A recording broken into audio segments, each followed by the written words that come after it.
నమస్తే, welcome to Andhraprabha. నేను మనస్విని. మాజీ మంత్రి రోజాకు పోలీసులు నోటీసులు ఇచ్చారు.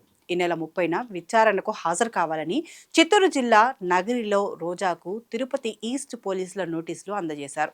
తిరుపతిలో ఓ నిరసన కార్యక్రమానికి సంబంధించి నమోదైన కేసులో పోలీసులు ఈ నోటీసులు జారీ చేసినట్లు తెలుస్తోంది.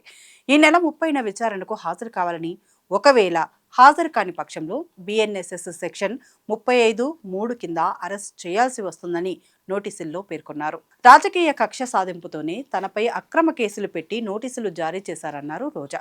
వైఎస్ఆర్సీపీ అధినేత వైఎస్ జగన్మోహన్ రెడ్డితో పాటు పార్టీ నేతల కుటుంబాల్లోని మహిళలపై ఓ పత్రిక అవాస్తవ కథనాలు ప్రచురించిందని, దీనికి నిరసనగా ఆ పత్రిక ప్రతులను దహనం చేస్తే తనపై కేసు నమోదు చేయడం దారుణమని ఆగ్రహం వ్యక్తం చేశారు.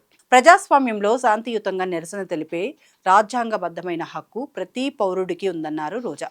ప్రభుత్వ వైఫల్యాలను ప్రశ్నించే వారి గొంతు నొక్కేందుకే కూటమి ప్రభుత్వం ఇటువంటి వేధింపులకు పాల్పడుతుందని ఆరోపించారు.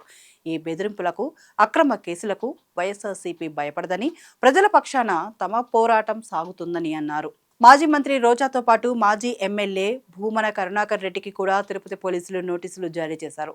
వైఎస్ఆర్సీపీ అధినేత వైఎస్ జగన్ పార్టీ నేతల కుటుంబాల్లోని మహిళలపై ఓ పత్రిక అవాస్తవ కథనాలు ప్రచురించిందని, దీనికి నిరసనగా ఆ పత్రిక ప్రతులను దహనం చేసినందుకు అక్రమ కేసు నమోదు చేసిందని వైఎస్ఆర్సీపీ ఆరోపించింది. ఈ కేసుకు సంబంధించి నోటీసులు జారీ చేశారని, ప్రజాస్వామ్యంలో నిరసన తెలిపే హక్కును కూడా అణిచివేయాలని చూడటం సరికాదన్నారు. రాజకీయ కక్ష సాధింపుతో కేసులు నమోదు చేసి ప్రతిపక్ష నాయకులను వేధించడం కూటమి ప్రభుత్వ వైఖరికి నిదర్శనమని విమర్శించారు.